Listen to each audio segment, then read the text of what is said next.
Hello and welcome to the Rusted Brush. Today I'm going to be showing you how I converted and painted a pair of Wight Kings from my Vampire Accounts army. I recently picked up the Death Rattle battalion box they released for Age of Sigmar a while back. I really love the new Undead sculpts, and I wanted to find a way to use them finally for Old World. So let's go over the models. I made two Wight Kings here, one mounted and one on foot, both starting from the Wight King on Steed kit. For the mounted version, I repositioned the horse's head and cut up the reins to give it a bit of more movement. For the rider, I decided not to use the shields included in the kit and instead went for a Graveguard shield.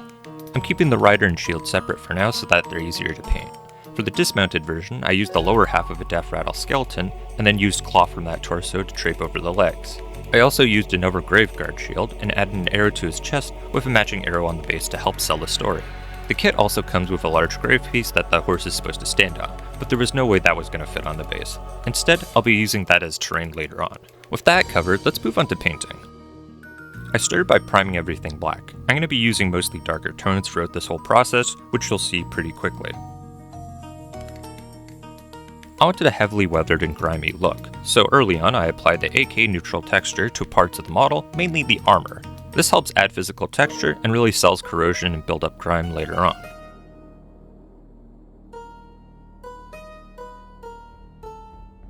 These models are going to be very rusted, so I want to walk you through my rust recipe.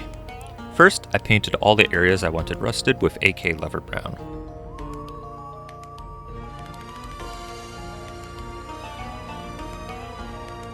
Then using a rough brush, I stippled on Mournfang Brown, leaving some of that Lever Brown from before showing underneath.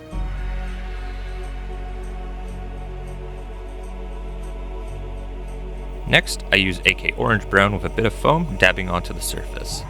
If you wanted a quick and easy rust effect, you could honestly stop here and just add a brownish red wash, but I really want to push it.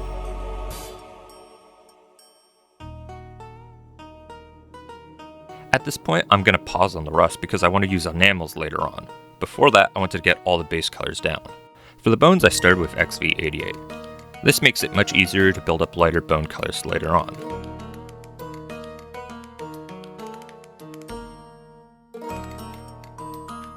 For the cloth and shields on the mounted Wight King, I used AK Deep Green. It's a very vibrant color which helps contrast against all the dark, grimy tones.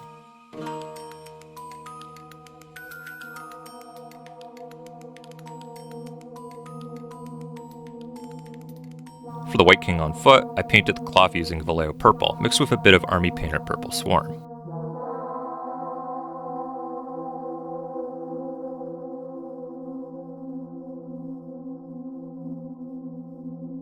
Lever areas like the saddle were painted with AK Lever Brown, and this at first looks a bit too blended with the rust, so I'm going to go back over it with AK Tan Earth to lighten it up.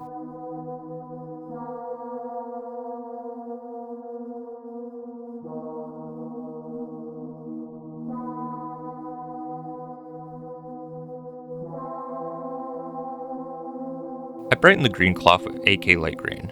Right now it looks very vibrant and almost Halloweenish, but that's intentional. It's going to be heavily worn and weathered later on, so it needs to stand out at this stage.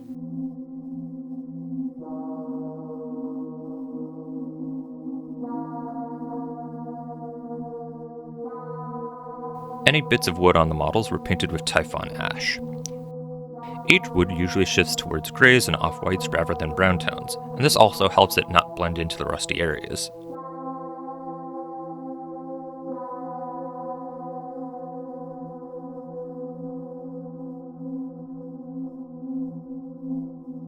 The bones were then painted with Pallid Witch Flesh to give a nice off-white tone.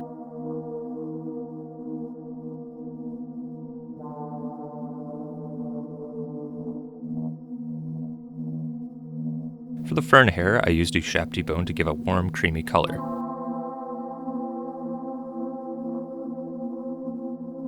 Then I went specifically over just on the hair with Gravelord Grade to add some depth and darken it a bit more.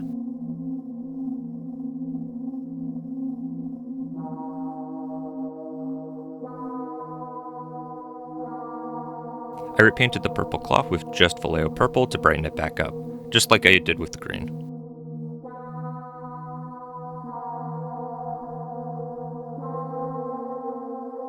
To add a bit of visual interest, I painted black stripes onto the cloth of the horse.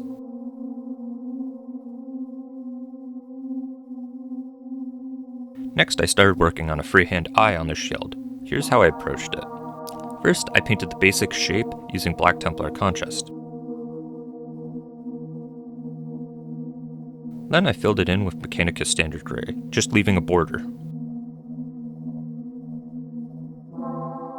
This was then highlighted with Administratum Gray, keeping the iris area slightly darker.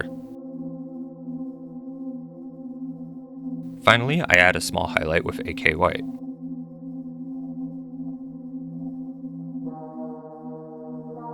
For the iris, I start with Galvorback Red. Then I highlighted around it with Wild Rider Red, keeping the upper half darker. I painted Flashgates yellow in the center, then added Fire Dragon Bright and Trollslitter orange to introduce more color variation.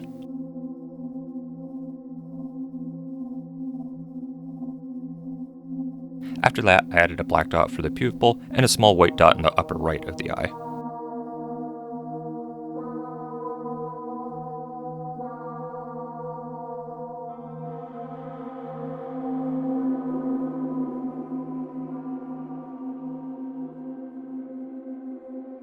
Finally, I used some thinned down Drakenhof Nightshade around the edges to darken the eye.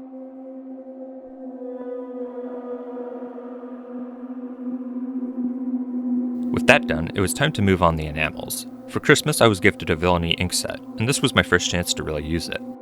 Before I used that though, I applied MIG rust effects to all the rusted areas to deepen the red tones of this. Then I added Villainy ink sector rust to random areas of the armor to create more variation. While that was drying, I painted the remaining metal areas. Brass was done with Vallejo aged metal, and the gold details were done with Vallejo arcane gold. I waited until this stage to paint these so that they wouldn't pick up any unwanted rust tones. The whole model then got a thinned wash of Villainy ink dystopian brown, followed by Goon's grime.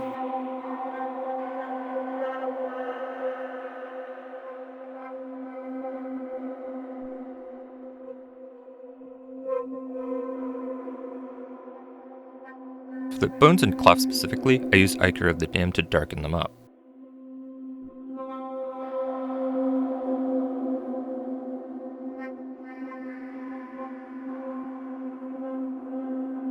At this point, I sealed everything with a matte varnish and moved on to the verdigris. I started with Villainy ink Decay of Death on the brass areas.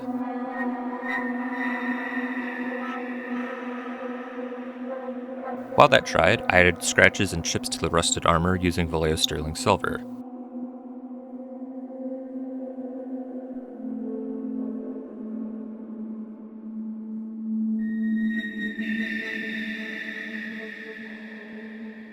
I then went back to the brass with Colia green ink to deepen the shadows.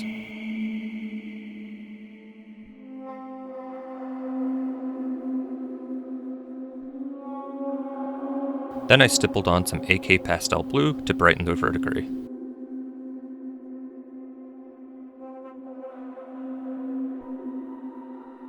To push the rust even further, I added Dirty Down rust to selected areas.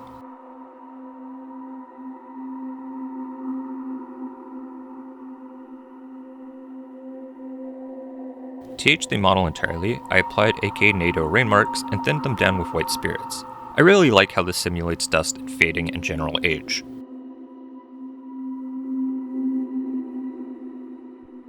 For final touches, I mixed a bit of black pigment with a bit of Black Templar to add a scorched and burnt look in certain areas.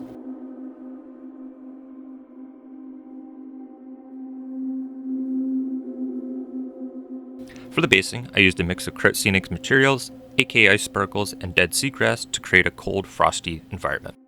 And with that, the models were finished.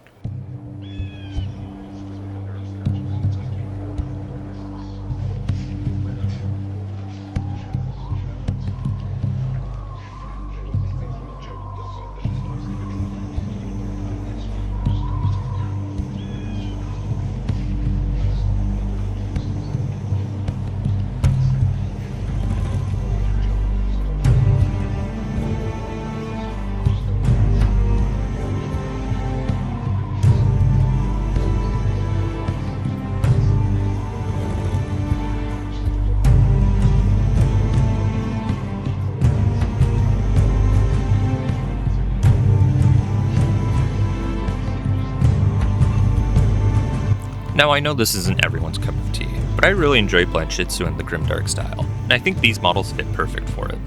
I had a few inspirations for these models, and for the rest of the army moving forward. The new undead range from Age of Sigmar feels very inspired by medieval and Renaissance Eastern Europe, so I looked at clothing from those periods when choosing my colors. Count Orlok from the newest Nosferatu was also a big influence. His Eastern European decrepit look really struck with me. I'm a huge fan of every version of that film, which probably explains why I love Vampire Counts so much. The weather and terrain where I live also inspired the basing. I felt that cold, frosty look added a quite eerie atmosphere to the models. Finally, the heavy rust on the armor was a callback to an old classic game I love, Return to Castle Wolfenstein.